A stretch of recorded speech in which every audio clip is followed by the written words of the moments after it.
Do you want a quick and easy summer meal that comes together super quickly? Chicken fajitas are the way to go. This is one of my favorite summer dinners, and it just starts with boneless, skinless chicken breast. I actually got the tenders this week because they were on sale, and I just sliced my chicken into long, thin strips. With the tenders, I just slice it into 3 strips lengthwise. I have about a pound to a pound and a quarter here. This is probably a little bit more than a pound because I'm feeding a family of 6. And we're gonna top it with 3/4 of a teaspoon of coarse sea salt. And you can just sprinkle that over the top of your chicken. Then we're going to add 1 teaspoon of ground cumin. My college roommate, she said that cumin just made everything taste like Taco Bell in the very best way, which I think is kind of fun. To that, we're gonna add some lime juice. I have itty bitty limes today. If you have itty bitty limes, you're gonna want the juice of 2 limes. If you have large limes, you're gonna want just the juice of 1.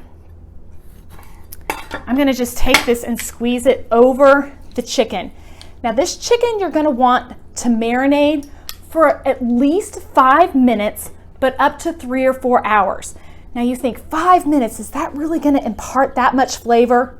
It does. When I had this recipe in my cookbook and sent it out to my recipe testers, that was one of the comments that they made, was that they were surprised how much flavor you could get from just a 5-minute marinade.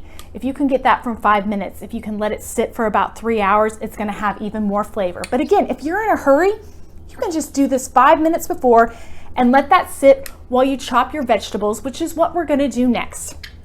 To my fajitas, I like to add 1 onion. Today, I'm using a purple onion because I just like the pretty color that it adds. But honestly, you could use a white onion or a yellow onion, any kind of onion you want. You see how I sliced it down the middle and then I slice it into these half moons? I find that that is the perfect shape for fajitas, and it's the easiest way to chop them. Once you have your onion chopped, you can move on to the bell peppers. I like to use at least 2 different colors just because it makes things a little bit brighter and a little more fun. You see how I'm just slicing along the sides of the bell pepper? This is how you get those nice long strips. And then you're just gonna take those quarters of the bell pepper and just slice them into 3 or 4 more slices. You'll do this with both peppers, and then that takes about 5 minutes and you're ready to start cooking your chicken.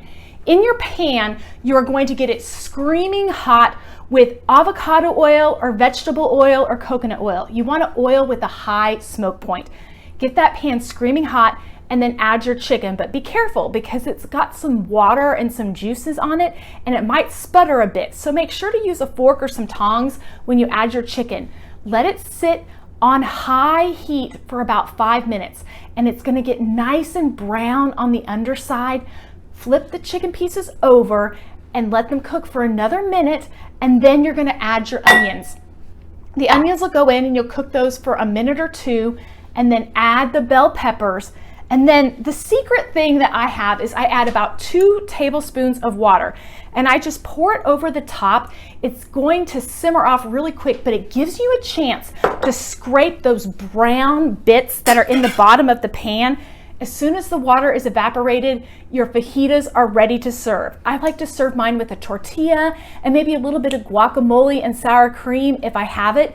If you're someone who likes things spicy, add a jalapeno to the bell peppers, and that'll add a little bit of spice. This recipe is at feedyourfamilytonight.com. It's super easy to make, and if you have any questions about it, just join me in the Feed Your Family Tonight Facebook group. I'm always there answering questions, and I'd be happy to talk with you.